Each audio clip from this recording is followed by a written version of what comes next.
Single dad Janitor was asked to teach karate as a joke.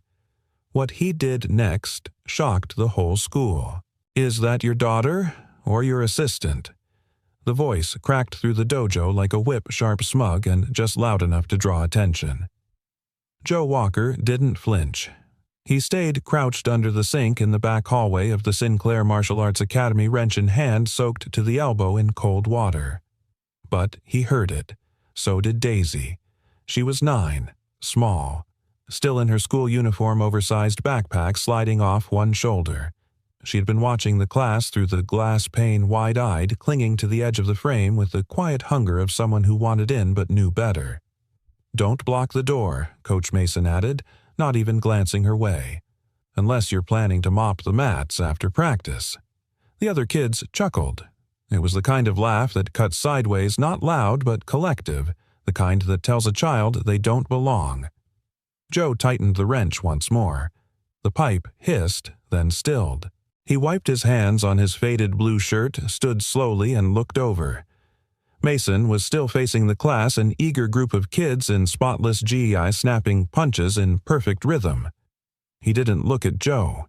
He didn't need to. His words were arrows aimed over his shoulder. Joe stepped next to Daisy, placing a light hand on her shoulder.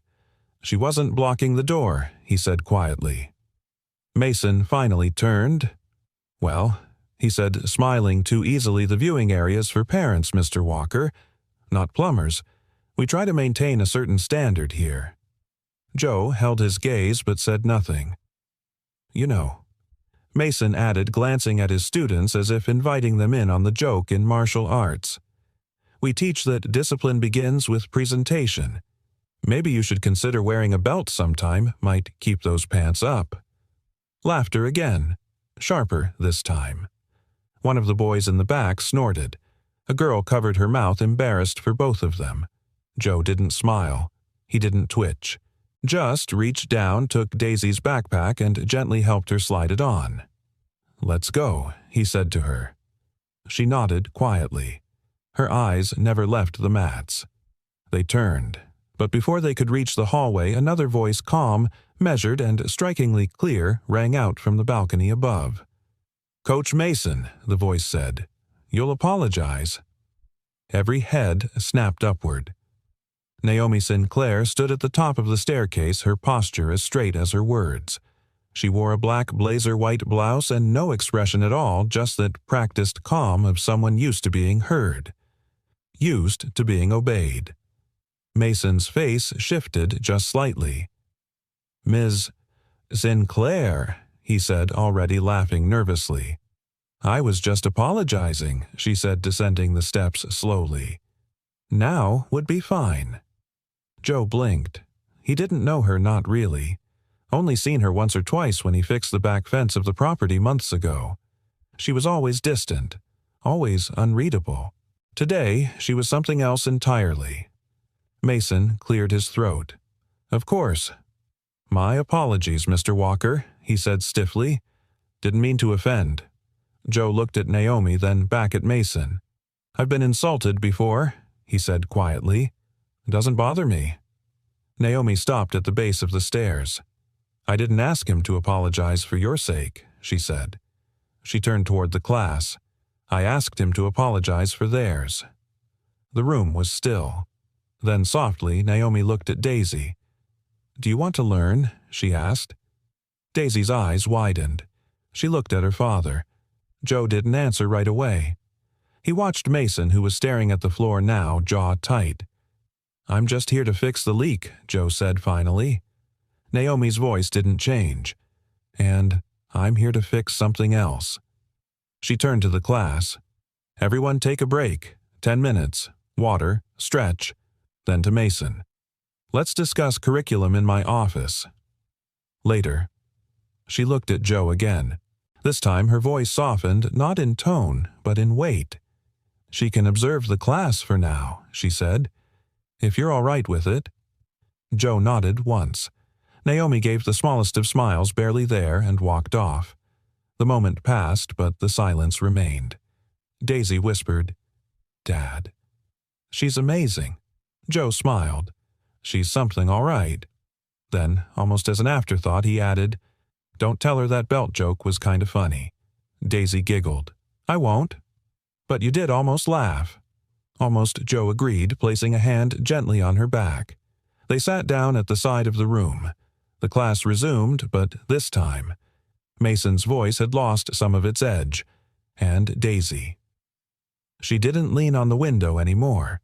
She sat up straight, eyes open, watching everything. Not from the outside looking in, but like someone who just found the door, cracked open. "You don't have to do this, Daisy." Joe's voice was quiet, almost hesitant as they stood outside the dojo 2 days later. The sky was steel gray, the kind of overcast that made the afternoon feel heavier than it should. He was adjusting the straps of Daisy's borrowed GUI, 3 sizes, 2 big sleeves rolled up twice. She stared at the double doors ahead with wide eyes, nervous energy radiating from her like heat. She looked up at him, chin trembling but steady. "I want to." Joe nodded slowly. "Okay." Inside, the dojo buzzed with the soft rhythm of stretching limbs, hushed instructions, and the thump of bare feet on polished mats. Naomi stood near the office, clipboard in hand, speaking with Master Kenji, an older man with a shaved head and stillness like stone. He didn't move much, but when he did, the room seemed to notice. Coach Mason stood at the far end of the mats watching a line of students warm up. His smile was mechanical, polite, but hollow. Emily, the senior student, noticed Daisy and trotted over her dark braid, swinging behind her. "Hey, Daisy, right on time?" She gave Joe a nod. "I'll take care of her." Joe hesitated. Emily leaned down to Daisy. "You ready to show these guys what you've got?" Daisy grinned, nervous but genuine. Joe watched her walk onto the mat, following Emily like a shadow tiny among the rows of uniforms. "She has your walk." Naomi's voice beside him was so soft he nearly missed it. Joe turned. She stood in her usual sharp-cut suit arms, crossed gaze fixed on Daisy. "My walk?" he asked, puzzled. That quiet confidence, she replied, like she belongs even when no one invited her. Joe glanced back at the mat. "She didn't get that from me. She just doesn't know when to be scared yet." Naomi tilted her head slightly. Or maybe she knows and walks anyway. There was a silence. Not awkward, more like a bridge neither of them had crossed yet. "Thank you," he said finally. "For what?" "For seeing her. For not turning her away." Naomi was quiet for a moment. "Then I didn't do it for Charity Joe." She paused, then added, "There's something broken in that room. I just hadn't realized how badly until she looked through that window." Joe studied her. The way her voice dropped slightly when she spoke of the dojo. Like it wasn't just a place, it was a promise someone hadn't kept. "You built this place," he said. "Didn't you?" She nodded. "My husband did. I funded it." Her voice was even, but the crack beneath was real. He wanted a place where kids learned not just how to fight, but how not to. Where the belt wasn't about power, but progress. And now Joe asked. Naomi exhaled. Now it's a business. Rankings, medals, speed, appearances. Joe looked over to where Mason was barking commands at another group. He runs it like a boot camp. Naomi's eyes were sharp. He was a state champion. Charismatic. Got results. The parents loved him. Then, almost to herself, "But I stopped listening to my gut the day I signed the transfer of authority papers." Joe crossed his arms. "Your gut might have needed a louder wrench." That made Naomi laugh quietly but sincerely. It was the first time Joe had seen her drop the boardroom mask. Just a woman. Tired, maybe. Trying.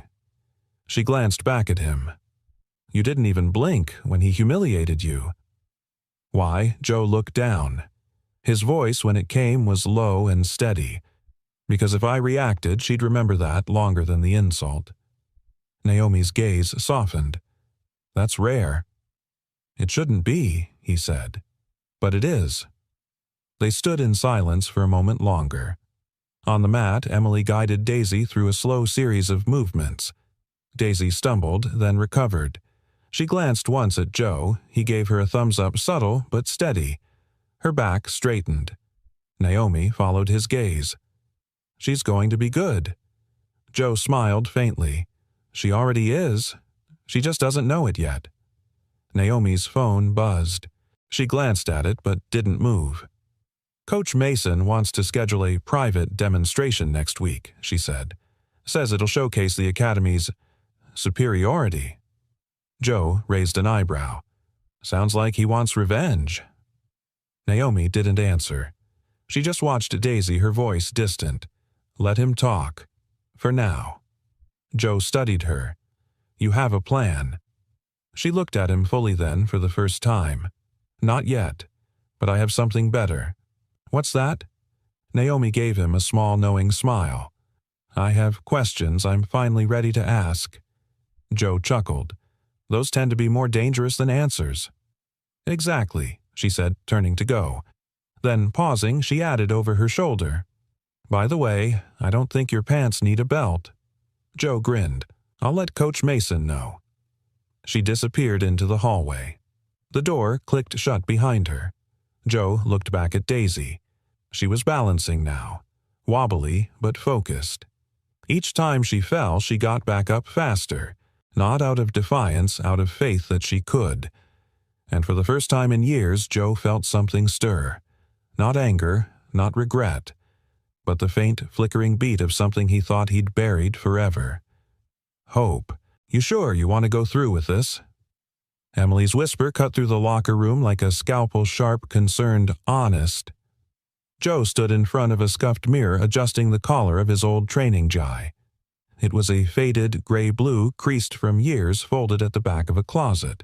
A small patch on the shoulder had once held a team logo. Now, just the shadow of it remained. I'm not here for a trophy, he said, tying the belt slowly. I'm here for a seat. Emily looked puzzled. Joe met her eyes in the mirror. For my daughter, at that table, in this room. Outside, the echo of students gathering bounced off the dojo walls. Today was the day of Mason's impromptu demonstration, a calculated show of dominance masked as training. Naomi had agreed, but insisted it be done transparently in front of everyone. No backroom sparring, no politics, just truth, on the mat. And now, as spectators filled the benches lining the perimeter, parents, students, even Master Kenji seated with a folded blanket on his lap, Joe stepped barefoot into the center. He didn't walk like a fighter. He walked like a man bringing something back, something buried. Coach Mason stood across from him, crisp in his white G black belt, gleaming smile tight. It was the kind of smile that said, I've already won, and I just need the crowd to watch you lose. Glad you showed up, Mason said lightly, loud enough for the audience to catch. I was worried you'd be too busy unclogging drains. A few chuckles rippled from the back. Joe didn't respond. He simply bowed respectfully. Mason returned the bow. Sharp, mechanical. Naomi stepped into view, clipboard in hand. This is a controlled demonstration, she said. No strikes to the head, no submissions unless verbal. Stop when commanded. Clear. Both men nodded. Naomi stepped back. Begin. For the first few seconds, no one moved. Joe's stance was relaxed, Mason's tight. His feet danced just slightly, shoulders loose but calculated. A showman. Then with sudden force, Mason lunged, spinning kick textbook clean, slicing the air with practice speed. Joe didn't counter. He stepped aside. Not with panic, with precision. The kick missed by inches. Another followed hook, punch, jab, side kick. All fluent, all fast. Joe didn't touch him. He dodged. Minimal movement, no flash, only clarity. The crowd leaned in. At the edge of the mat, Daisy sat beside Emily, eyes wide. Why isn't he fighting back? Daisy whispered. Emily's gaze never left the mat. Because he doesn't need to yet. Mason's strikes came quicker, heavier. His breathing deepened. His brows furrowed not in focus but in frustration. Joe moved like a man who'd been here before, not in this room but in worse ones. His silence wasn't cowardice. It was discipline, mastery without ego. And for the first time, the dojo fell quiet. No clapping, no commentary, only the sound of bare feet and breath. Then Mason overreached left leg high, aiming for Joe's shoulder. A flashy move, but Joe wasn't there. He had stepped inside the arc, his left hand barely grazing Mason's center of balance. And Mason stumbled. Not from a hit, from absence. The space where his opponent should have been was simply gone. Mason caught himself, turned sharply, jaw clenched. "You afraid to hit me?" he snapped, chest rising. Joe's voice was calm, but it carried. "I'm afraid I might teach you something you're not ready to learn." Gasps, a few quiet whistles. Naomi folded her arms, her expression unreadable. Mason roared and charged raw, now less show, more fury. Joe met him, not with force, with flow, a shift, a sidestep, a redirection of energy. And then, so subtly some might have missed it, Joe hooked behind Mason's knee with one foot, caught his balance with a palm to the chest, and let him fall. No violence, just gravity. Mason hit the mat with a flat thud. Silence. Joe didn't gloat, didn't raise a fist. He stepped back and bowed. Mason lay there for a second longer than necessary. Naomi moved to the center. "This demonstration is concluded." Then she looked at Mason. "Would you like to say anything?" Mason sat up, face flushed, sweat clinging to his jawline. His voice was quiet, cracked. "No." Naomi nodded once. "Very well." She turned to Joe. "You didn't come here to prove something," she said. Joe glanced at Daisy, then back at Naomi. "No," he said. "I came to show her you don't have to become loud to be heard." Naomi's eyes flickered. Then she stepped aside, gesturing toward the exit. Joe helped Mason to his feet the same way he'd help any man who fell. And in that gesture, not a move, but a moment, something shifted. Respect isn't always earned through dominance. Sometimes it's restored through restraint. As Joe walked back to Daisy, the audience slowly began to clap. Not loud, not theatrical, but real. And somewhere deep inside Naomi Sinclair's chest, beneath the guarded logic and paper-thin detachment, a crack of something warm reappeared. Something like belief. Not in victory, but in possibility. The garage was silent, save for the soft ticking of cooling metal. Joe stood in front of the workbench, sleeves rolled up, engine oil staining the cracks of his knuckles. An old radiator hissed behind him, trying its best to warm the cramped space. Daisy's bicycle leaned against the wall, half repaired. On the shelf above, a dusty photo of a woman with soft eyes and a crooked smile stared back at him. He hadn't touched that frame in years. Outside, the wind howled low and cold. October was settling into the town like a slow breath. Daisy had gone to bed early after practice, tired but happy. She hadn't stopped talking about Emily, about the way Naomi had looked at her after class. The words spilled from her like light. She said, "I had balance." She said, "I listened." And Joe had listened too. Quietly, smiling in the dark as she fell asleep mid-sentence. Now he stood alone. His fingers reached for the photo. The dust clung to the glass like memory. "She would have loved this," came a voice behind him. Joe turned. Naomi stood in the doorway, coat drawn tight around her. Her heels tapped softly on the concrete as she stepped inside, glancing around at the cluttered shelves, the old tools, the faded navy mug near the sink. "How did you find me?" he asked. "I asked Emily," she said simply. "Told her I had a delivery for her coach." Joe raised an eyebrow. "And what are you delivering?" Naomi pulled something from her bag, a leather-bound notebook worn at the edges. She held it out with both hands, not like a gift, but like a truth. "This was my husband's," she said. "His training journal. He started it in college. Notes, diagrams, philosophies. Some personal, some painful." Joe didn't reach for it. His eyes stayed on hers. "I don't need a manual," he said. It's not a manual, she replied. It's a map. A pause. Joe took it gently. The leather was soft-aged. Inside, faded ink trailed across the first page. A black belt is just a white belt who never stopped showing up. Joe swallowed. Naomi looked at the photo on the shelf. Is that her? He nodded. Her name was Elise. She looks kind, Naomi said. She was, he whispered. She lit up rooms. And she was sharp. The kind of woman who made you feel like you were always 5 seconds behind, but you didn't mind catching up. Naomi smiled faintly. What happened? Joe ran a hand over his jaw.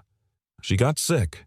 We didn't know how bad at first, just fatigue, then coughing, and then. One night I drove her to the ER. They misdiagnosed, sent us home. He paused, eyes dark. She collapsed 3 hours later. Internal bleeding. By the time we came back, it was too late. Naomi didn't speak. She didn't move. Joe looked at her then, not with defense, but with the kind of naked vulnerability that made men seem taller, not smaller. I fought in places most people can't pronounce. I've stopped men from dying with nothing but a pen and adrenaline. But that night, I couldn't even save my wife in a hospital 30 minutes from our house. His voice cracked on the last word like a note bent too far. Naomi stepped closer. And you think that disqualifies you from helping? Now, she asked. Joe shook his head. I think it disqualifies me from pretending I have anything worth teaching. She didn't argue. Instead, she walked to the corner of the garage, brushing her hand over the workbench like someone reacquainting with an old friend. Then she turned. You know what scares me most? She asked. Joe raised an eyebrow. That I built something my husband would hate. Joe watched her. I thought I was preserving his dream, she continued, but I let the wrong people take it over. I called it leadership. It was avoidance. She looked down. And you think staying out of the ring protects Daisy. But what if showing her your scars is the very thing that gives her strength, silence? Then Joe set the notebook down gently. She deserves better than the broken pieces of me, he said. Naomi met his gaze. Then show her how to build with them. That line lingered in the air, solid, unshakable.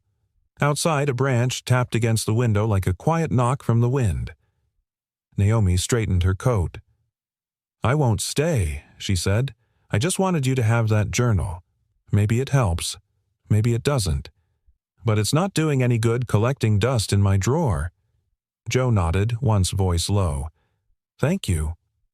As she reached the door, she paused. For what it's worth, she said without turning, I think you've already started teaching again. Even if you don't realize it. She walked out into the night. Joe stood in the silence, the journal still open beside him. He traced his fingers over the next page where a single phrase had been underlined 3 times. Teach them to stand.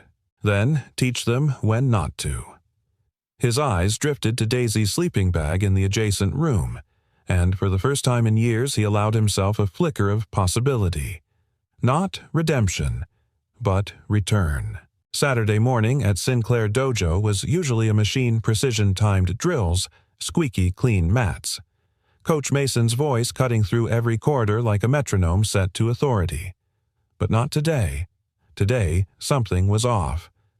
Naomi felt it before she saw it. The hallway was quieter. The laughter of the younger kids didn't bounce the same way. Even the older students avoided eye contact longer than usual. Something had shifted, and it wasn't just Joe. It was everything around him. Naomi stepped into the observation room where a handful of parents sat watching. Joe was on the mat with Emily and 3 of the intermediate students guiding them through a basic counter-rotation drill. Nothing flashy, but it was the way they listened. Shoulders relaxed, eyes locked in no tension. Only focus. She didn't interrupt, just watched. Joe adjusted one student's stance. Try not to push the force back, he said. Absorb it. Let it pass through and turn it into something else. The boy nodded, tried again. Better. Joe gave a small nod of approval. Emily walked over between drills, brushing sweat from her brow. He doesn't teach like Mason. Naomi smiled. What do you mean? He teaches like he remembers what it was like to be bad at something. That landed harder than she expected. Naomi scanned the dojo again. Mason wasn't there. Where is he? She asked. Emily hesitated. Didn't show. First time in months. Did he call? No. Just gone. Naomi's gut tightened. She headed down the hall to Mason's office. The door was slightly ajar. Inside, papers missing. A drawer open. One of the filing cabinets clearly empty. Her breath caught. Back at the main entrance, she caught Master Kenji, who was just stepping out of his car. He moved slowly now, age in every joint, but his eyes were still sharp as a blade. I need to talk to you, she said quietly. Kenji bowed slightly. Let me guess, you found the crack. Naomi blinked. Kenji walked slowly beside her toward the back hallway. I told your husband once a dojo isn't made of wood and belts. It's made of silence, he said. Where there is fear, it echoes. Where there is peace, it holds. Lately, this place has been too loud. Naomi stopped. Did you know Mason was planning to leave? Kenji nodded once. He already left. He just didn't tell you yet. But why? Kenji turned to her with the kind of gaze that stripped away excuse. Because he knew the tide had turned. She sat with that for a moment. The hallway buzzed faintly with the thuds of sparring practice behind them. Naomi leaned against the wall, staring at a hairline crack that ran along the drywall, almost invisible. She spoke without looking. I thought I was holding everything together. Kenji gave a small smile. You were. That's why it cracked where you couldn't see. Back in the training room, Joe had just wrapped up the drill. He helped a young girl, maybe 6, tie her belt again, patiently showing her how to loop and cross. Like this, he said, not too tight. You're here to breathe, not battle. The little girl giggled. Naomi watched him, quietly moved. Kenji followed her gaze. He teaches like a man who once forgot how to heal, he said, and remembered through someone else's hands. Naomi's eyes softened. A soft voice pulled them both back. Daisy standing in the doorway with a flyer in hand. Miss Sinclair. Naomi turned. Daisy held up the paper. Coach Joe said I should ask you before signing up. Naomi took it. Local Youth Invitational. Open Sparring Showcase. She looked at Daisy. You want to compete? The girl hesitated. Not to win. Just to not be afraid. Naomi crouched, leveling with her. You know, she said gently, when I was your age, I once stood at the edge of a diving board for 23 minutes. Didn't jump. They had to come get me. Daisy's eyes widened. Really? Naomi nodded solemnly. I cried the whole way down the ladder, but I came back the next day, and the day after that. Did you ever jump? Eventually, Naomi smiled. It wasn't graceful, but it was mine. Daisy smiled back, small but strong. Naomi signed the form. Back inside, Joe caught her glance as Daisy returned to the mat. Naomi raised the signed paper like a silent signal. Joe gave the faintest nod approval, gratitude, and something warmer beneath it. Connection. Later that evening, Naomi stood at the edge of the dojo alone. Lights dimmed, voices gone. She looked around at the space her husband had dreamed of. For years it had been a monument to grief, a mausoleum in disguise. But now it was changing, breathing again. She turned as Joe walked in, gym bag in hand. I heard Mason cleaned out his office, he said. She nodded. No note, no call. Joe shrugged. Sometimes people disappear when they lose the mirror they're used to seeing themselves in. Naomi leaned against the door frame. He hated that you never hit him. Joe raised an eyebrow. That's why I didn't. She smiled. Then quietly, this place doesn't need saving.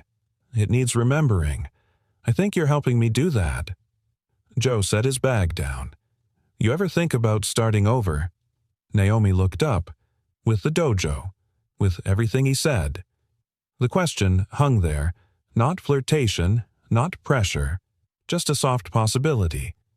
Naomi didn't answer, but she didn't walk away either. And sometimes silence is its own kind of yes.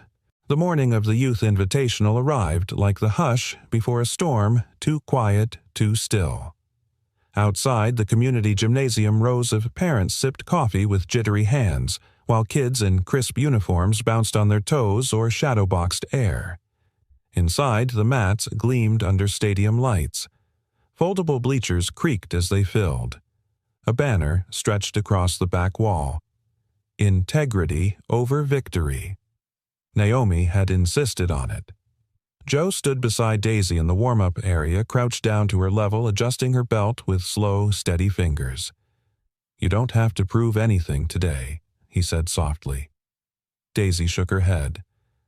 "I'm not trying to prove. I just want to remember." Remember what she looked up at him with that fierce, honest little stare he was starting to recognize more and more as Elise's. That I'm not afraid of trying anymore.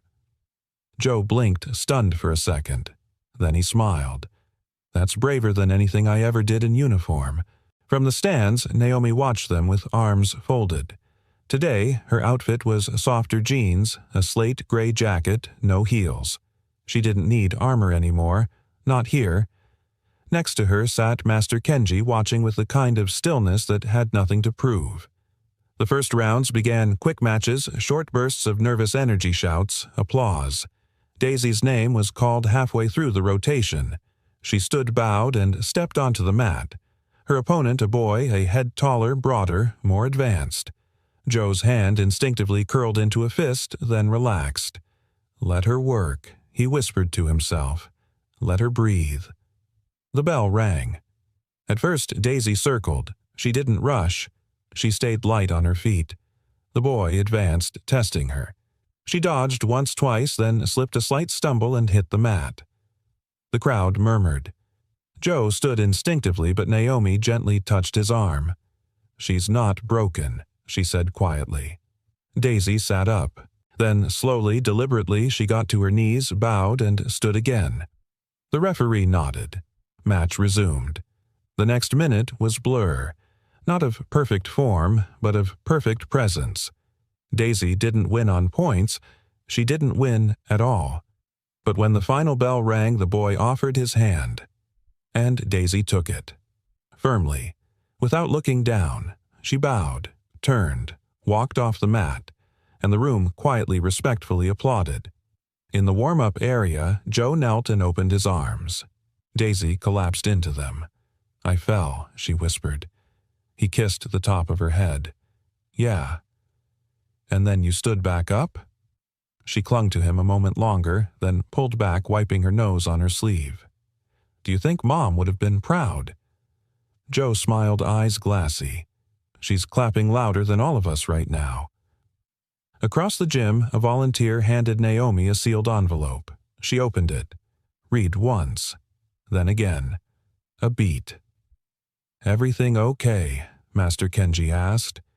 Naomi didn't answer right away. Then Mason filed a formal complaint.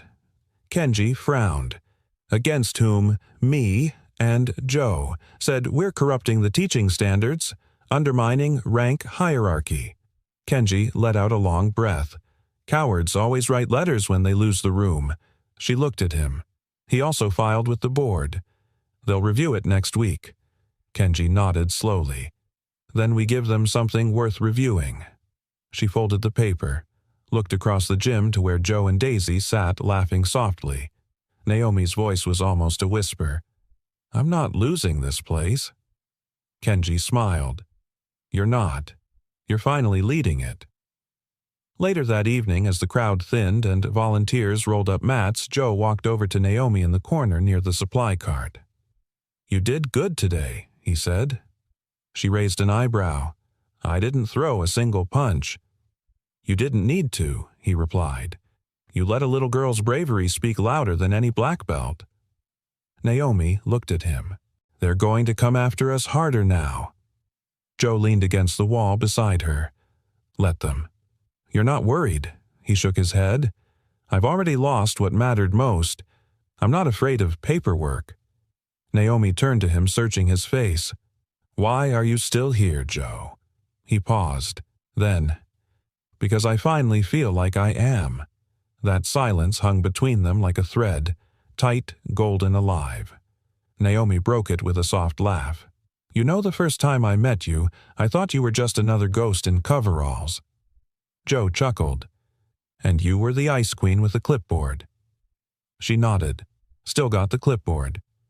He looked at her, serious now. "Yeah, but the ice melted." She held his gaze. Something flickered. No kiss, no grand gesture.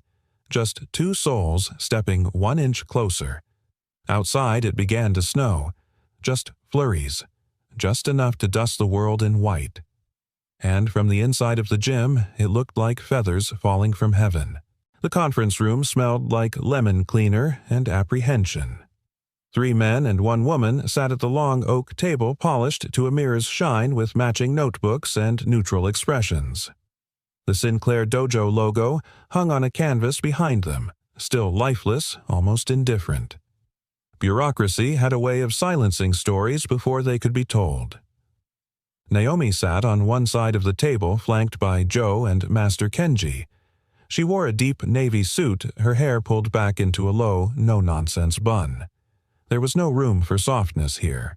Only truth. And truth she'd learned could wear steel when it needed to. A man at the center, Mr. Granger, head of the Regional Martial Arts Accreditation Board, cleared his throat. "We've reviewed the complaint filed by Mr. Mason," he began, fingers steepled. "It alleges improper instructional leadership deviation from standard curriculum and unauthorized restructuring of rank assessments." Naomi's voice was calm. "We're not here to dispute the changes. We're here to explain why they were necessary." Granger leaned back. "Miss Sinclair, your dojo has operated under traditional hierarchy for over 20 years. What gives you the authority to abandon that structure?" Naomi didn't flinch. "The same thing that gave me the authority to uphold it for the last 10 results." Joe shifted slightly in his seat, not out of discomfort, but readiness. He was dressed plainly, but he sat tall, like a man who'd spent a lifetime learning how to speak without raising his voice. Granger turned to him. "Mr. Walker, you were brought in without formal accreditation. You've been leading classes, evaluating students, even performing belt assessments. Isn't that—" "Irregular," Joe nodded once. "Yes, sir." "It is." There was a pause, as if the board had expected more. Joe continued, measured. "But I don't think kids care about what's on paper. They care if you show up, if you see them, if you make them better, not just at kicking or punching, but at standing up when it's easier to stay down." A younger board member, Ms. Lee, interjected. "But without regulation, how do we ensure consistency? How do we know you're not diluting the integrity of the art?" Joe looked directly at her. "I spent 12 years in the Navy. I've trained in more countries than I can pronounce. I've seen martial arts taught under mosquito nets on frozen dirt in silence with nothing but breath and bruises. And every single one of those places had more integrity than a dozen spotless gyms where kids were told they didn't belong because their shoes weren't new. That landed hard." Naomi leaned in. "This isn't about rebellion. It's about return. We're not breaking tradition. We're reminding people why it mattered in the first place." Granger tapped his pen. "And the student showcases, the open invitations. That's not how this region operates." Kenji finally spoke, his voice slow, worn, but steady. "Then maybe it's time the region caught up." The room fell still, and then footsteps outside. A soft knock. Granger frowned. "We're in the middle." Of the door opened. Daisy stepped inside, hands trembling slightly as she clutched something, a printed photo. I know I'm not supposed to be here," she said, voice shaking, "but I wanted to say something." Naomi stood, heart leaping. Daisy Joe gently touched her arm. "Let her." Daisy turned to the board, holding up the photo. It was her 6 months ago. curled on a bench outside the dojo backpack, half-off eyes red. This was me before she said. Then she pulled out a second photo. And this is me now. It was from the invitational, her mid-bow cheeks flushed with pride. I didn't win, but I didn't hide. That's what Coach Joe taught me.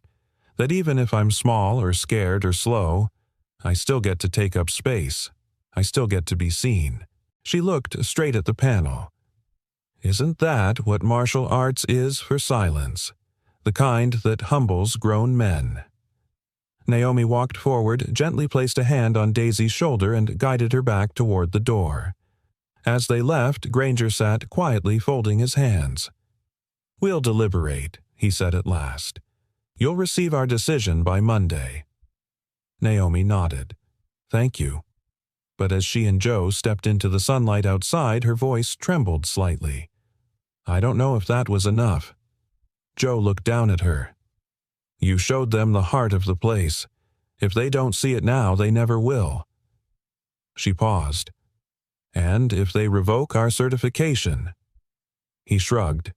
"Then we build something bigger." Naomi glanced at him, half smiling. "You really think we could?" Joe looked back at the building, sterile tall, forgetting its own heartbeat. "I think we already are." Across the street, Daisy waved from a bench. Her little white belt flapped in the wind like a flag, simple, unadorned, but standing. It happened on a Wednesday. No warning, just a cold email from the Regional Martial Arts Board with the subject line, "Accreditation revoked. Effective immediately." By noon, the dojo's access cards had been deactivated. The mats were rolled up by order of the state. The regional seal stripped from the back wall. Naomi's name removed from the list of licensed instructors. Legal had stepped in. The locks were changed. The server for student progress and registration was suspended. No appeal. No explanation beyond vague non-compliance. Joe found out when his name vanished from the internal directory. He stood there, phone still in hand, staring at the blank white screen. The message replayed over and over in his head.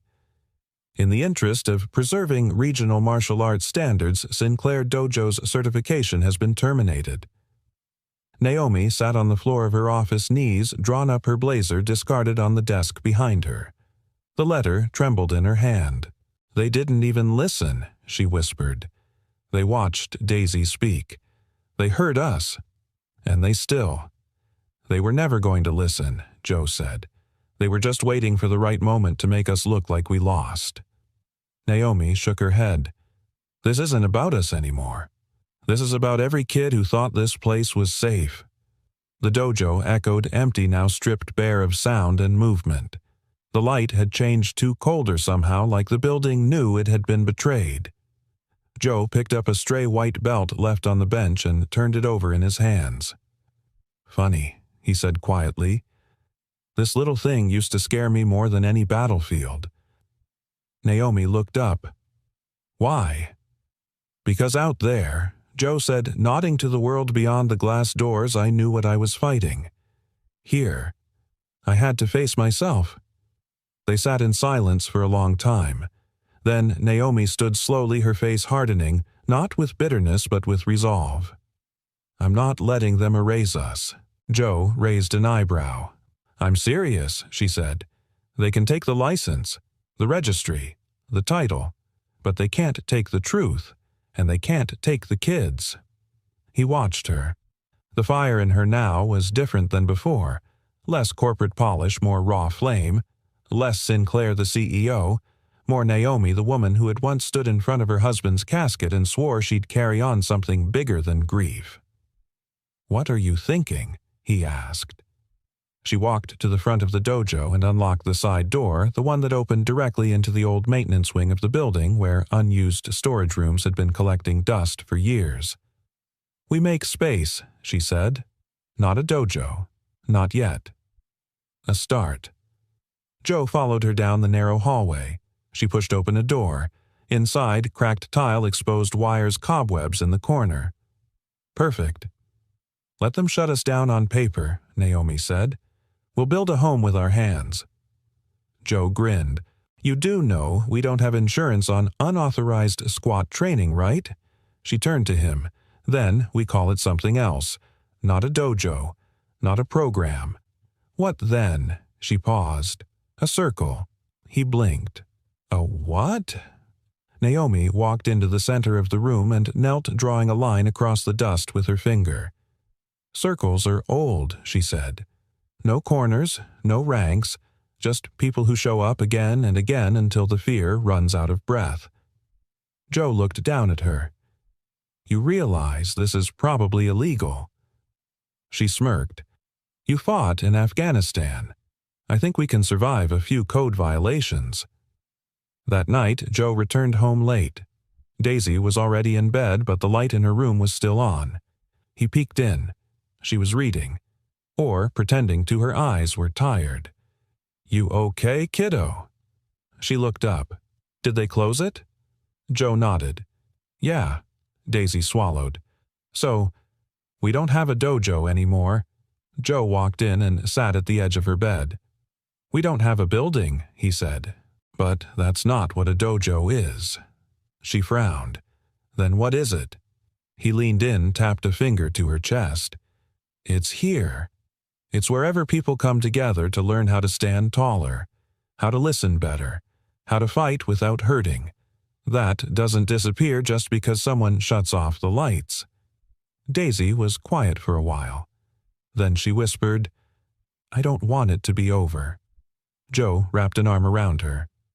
It's not over, he said. It's just changing shape. Later that week, they met in the old storage room Naomi, Joe, Kenji, and 6 students who didn't care about certifications or seals. No mats, no sound system, no belts, just breath, just presence. Naomi stood in the center. We're not here to earn rank, she said. We're here to reclaim rhythm, to remember why we move and why we still matter. Then she nodded to Joe. He stepped forward, hands open, voice steady. Bow not to me, he said. Bow to the part of yourself that showed up, even when it was easier to stay home. They all bowed, and just like that, a new dojo was born. Not on paper, but in purpose. The call came at 6:12 a.m. Joe was in the middle of frying eggs, still half asleep, when his phone buzzed across the counter. The number was unknown, but something in his gut told him to pick up. Coach Joe. The voice on the other end was breathless. It's Rachel, Daisy's mom. There's been an accident. Time collapsed into static. Daisy had been walking to school with a friend. A delivery truck ran a stop sign. The friend was fine. Daisy wasn't. By the time Joe got to the hospital, the sun hadn't fully risen. The sky outside was soft gray, like someone had forgotten to finish coloring the morning. He burst into the ER waiting area, still wearing the hoodie he'd slept in. Rachel sat slumped in a chair, face pale, eyes wide. She's in surgery, she said without lifting her gaze. Compound fracture. Femur. Joe sank beside her, his body moving slower than his mind. She's gonna be okay, he said mostly to himself. Rachel exhaled shakily. The doctor said. The bone might heal, but she may not regain full range of motion. Not enough for sports. The words hit like a quiet bomb. Not shouted, but final. Joe stared at the floor. I should have walked her. Rachel looked over. Joe, no. Don't do that. I promised her, he whispered. Promised her she could keep growing. Keep standing. She still can. Joe didn't answer. A few hours later, Naomi arrived wearing a thick gray coat and no makeup. She didn't speak, just sat between them, one hand on Rachel's shoulder, the other resting on Joe's. Sometimes the best leaders say nothing at all. When the surgeon finally emerged, Joe stood before he even registered it. She's stable, the doctor said. But the recovery will be long. Months of physical therapy. She'll need support. A community. Naomi's voice was soft but steady. She has one. It was a week before Daisy opened her eyes. The first thing she saw was the faded poster Joe had tacked on the hospital wall, a photo of the dojo's old mat, the one with the chalk outline still faintly visible where Mason used to mark foot placements. Her voice came out thin. Coach Joe leaned forward, gripping her hand. "Right here, kiddo." She blinked. "Did I fall wrong?" He let out a shaky laugh. "No. The world just threw a bad punch." She was quiet for a beat. "Will I still be able to kick?" Joe swallowed. "Not for a while. But someday." He didn't lie. "I don't know." She stared at the ceiling. Then I guess it's time to learn something new." Joe blinked. "Like what?" Daisy smiled faintly. "Balance." A few nights later, Naomi stood in Joe's small kitchen helping him stir instant ramen while Daisy slept in the adjacent room. "She's tougher than both of us," Naomi said. Joe nodded. "She doesn't know how to quit." Naomi leaned against the counter watching him. "Neither do you." He paused, spoon hovering over the pot. "I'm not the man I used to be." "That's not what makes you powerful," Naomi said. "It's that you kept showing up after he was gone, after she got sick, after they shut us down. You kept showing up anyway." Joe looked down, voice low. "Sometimes I feel like I'm held together with duct tape and borrowed time." Naomi stepped closer. "That's how most heroes start." They stood in silence, inches apart. The steam from the pot rose between them like breath. Naomi reached up and gently touched his chest. "You know, for someone who doesn't wear a uniform anymore, you still carry command." Joe looked at her. "And for someone who stopped believing in happy endings." Naomi raised an eyebrow. "You're starting to look like one." That weekend the circle met again. They didn't advertise, didn't post flyers. Word simply spread. More kids, more parents, people who'd heard, people who didn't care about belts or badges, people who needed healing. Naomi opened the session. "This isn't about competition," she said. "This is about coming back to life." Joe taught the warm-up. Simple movements, gentle breathing, controlled steps. Then at the end, he walked to the center. "I want to share something," he said. The room stilled. "I used to believe strength was measured by how much weight you could carry, but lately, I've learned it's measured by what you're willing to let go of. Pride, guilt, fear." He looked over to where Daisy sat in her wheelchair watching, eyes alert. She's not less because she can't stand. She's more because she still wants to. Daisy gave him a thumbs up. The group smiled. The moment lingered soft and sacred. Naomi closed her eyes, letting the warmth of it settle into her. She whispered almost to herself, "This is what my husband dreamed of. Not a business, not a brand, but a place where broken things could begin again." Joe heard her, and somewhere in that quiet they both knew this wasn't the end of something. It was the rebirth. Snow fell in slow spirals outside the windows, thin, soft, silent. Inside the borrowed community room behind the old post office folding chairs circled a makeshift mat. The circle had outgrown its storage closet roots. There was no budget, no heating, but it was full. Kids stretched. Parents set up thermoses. Someone had brought candles, battery-operated, flickering like small determined spirits. And in the center of it all sat Daisy. Her wheelchair was now part of the circle, not outside it. She wore a fresh G, a gift from Kenji with her name stitched carefully above the heart. Joe stood at her side holding something in both hands, a belt, not black, not white, but deep slate gray. A color that held both ends of the spectrum, the color of rain before bloom, the color of strength before light. This, he said to the group, is not part of any sanctioned ranking system. He looked at Daisy. But today, we make our own. The room quieted. Joe turned to Daisy and knelt so their eyes were level. "You've taught us more in the past few months than some people learn in a lifetime. About standing when you can't. About leading without shouting. About not needing legs to carry weight." Daisy blinked back tears. "This belt," Joe continued, "isn't for technique. It's for truth. You don't have to wear it if you don't want to." Daisy's voice was small but steady. "I do." He tied it gently around her waist. It rested there like a vow.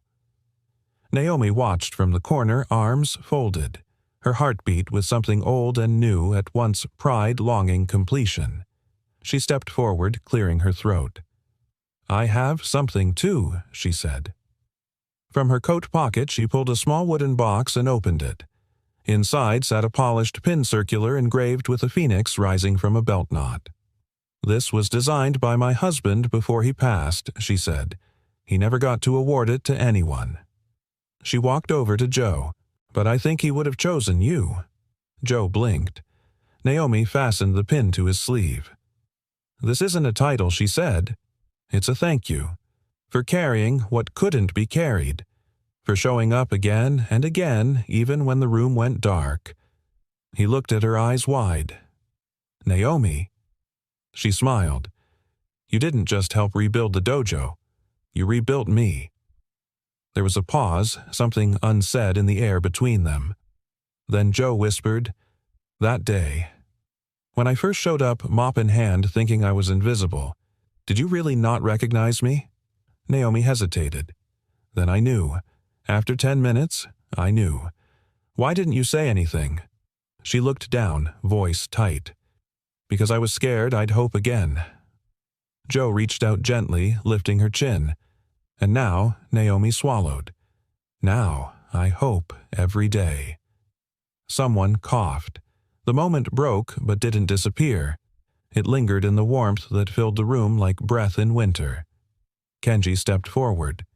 "I believe he said it's time for our final ceremony." The group turned toward a large roll of canvas now laid out against the back wall. It was blank.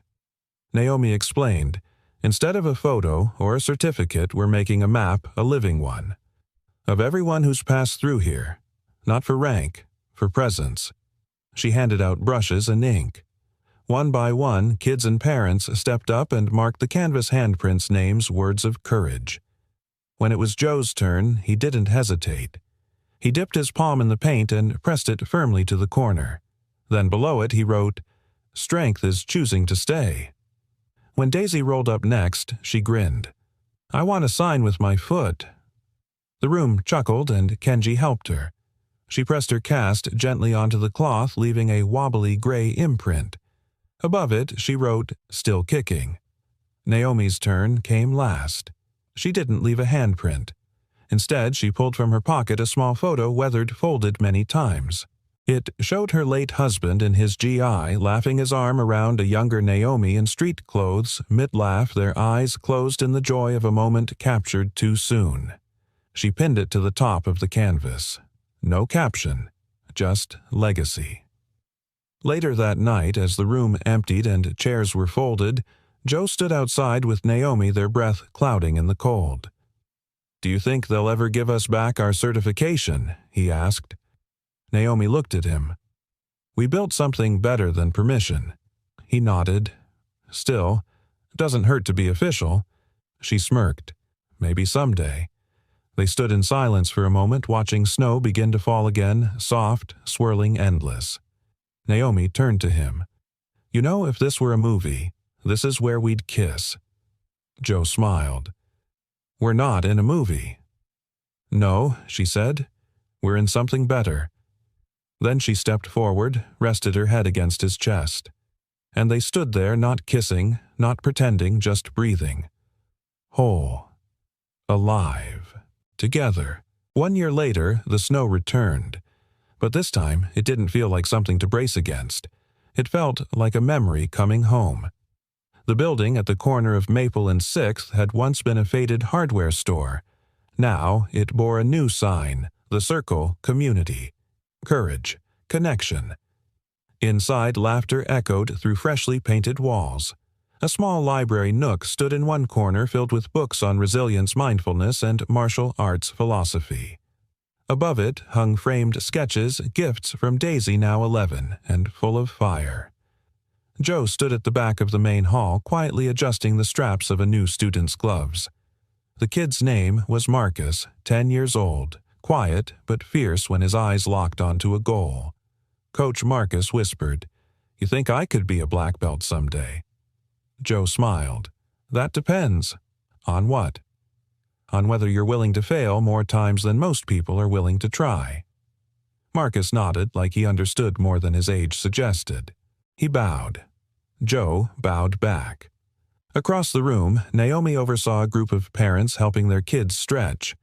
She wore a soft gray sweater, a lanyard around her neck with a pin the Phoenix Joe once wore. Now it was hers. Her eyes met Joe's across the room. He winked. She shook her head, half amused, half smitten. In the corner sat Kenji, sipping tea and watching it all unfold with the quiet pride of a gardener in bloom. Daisy rolled into the center of the mat. Her braces had been replaced by lightweight exo-supports still visible beneath her pants, but now just a part of her. Not a cage, a scaffold. Joe clapped his hands. "Everyone, gather up." The students formed a semicircle. Naomi stepped forward beside him holding a small box. Joe addressed the group. "Today marks the 1-year anniversary of our first circle meeting." He gestured to the walls. "Back then we had nothing. No mats, no certificates, just a cracked floor and a handful of people who believed broken things could still hold weight." He looked at Daisy. "And now, we've grown roots. We've earned something better than rank. We've earned trust." Naomi opened the box and revealed a single black belt carefully embroidered with Daisy's name and the kanji for honor through healing. The room hushed. Joe turned to Daisy. "This isn't about kicking higher or striking harder. This is about the day you stood for someone else when your own legs couldn't. About the time you kept showing up when it hurt. About never letting anyone else define your finish line." Daisy's voice trembled. "Will it still count, even if it's not official?" Joe knelt. "It counts because we say it does. Because you lived every lesson this belt represents." He tied it around her, slowly, carefully, reverently. When he finished, Daisy reached up and hugged him hard. "Thanks for not giving up on me," she whispered. Joe squeezed her hand. "Thanks for never letting me forget why I started." Applause broke out. The room vibrated with warmth, not loud, not flashy, just honest. Later, after the ceremony, Naomi stood beside Joe at the window as snowflakes dusted the sidewalk. "Do you miss it?" she asked. "The old dojo, the name, the legacy." Joe looked out over the block, parents loading kids into cars, others sipping hot cocoa from a thermos labeled, "Be kind" or "Be quiet." "No," he said. "Legacies aren't names. They're ripples." Naomi nodded. "So what do we call this chapter?" Joe turned to her. "A beginning." She smiled. "You always were better at endings." He stepped closer. "Naomi." "Yeah. I think I'm in love with you." She didn't flinch, didn't joke, just took his hand. "You're not the only one." Then she leaned in and kissed him, not rushed, not cinematic, just quiet, earned. Behind them, Daisy wheeled up beside Kenji, who handed her a notebook. "What's this?" she asked. "Your first coaching journal," he said. "If you're going to be the youngest assistant sensei this place has ever had, you'd better be ready." Daisy grinned wide. "I've already got lesson 1. "Oh, yeah." She opened to the first page. In big block letters it read, "The belt doesn't make you unbreakable. It proves you already were." Kenji chuckled. "You'll do just fine, kid." As the lights dimmed and people headed home, the circle stayed open just a little longer. For the stragglers. For the kids who needed one more minute of safety. For the parents who hadn't yet found the words. And for a world that, despite its broken places, still found ways to bow, rise, and begin again. If this story touched your heart, I'd love to know, where in the world are you watching from? Drop a comment and tell us where you're listening and what part of the story stayed with you the most. Every story we share is a reminder that strength isn't in perfection, it's in perseverance. And sometimes the most broken things become the most beautiful. Once someone believes they're still worth mending. Let's keep this circle going. If you found meaning here, please consider subscribing to the channel for more inspiring stories like this crafted with heart for people who still believe in goodness, resilience, and second chances. And from the bottom of my heart, thank you for spending your time with this story. You being here means more than you know. Until next time, stay kind, stay brave, and never stop showing up.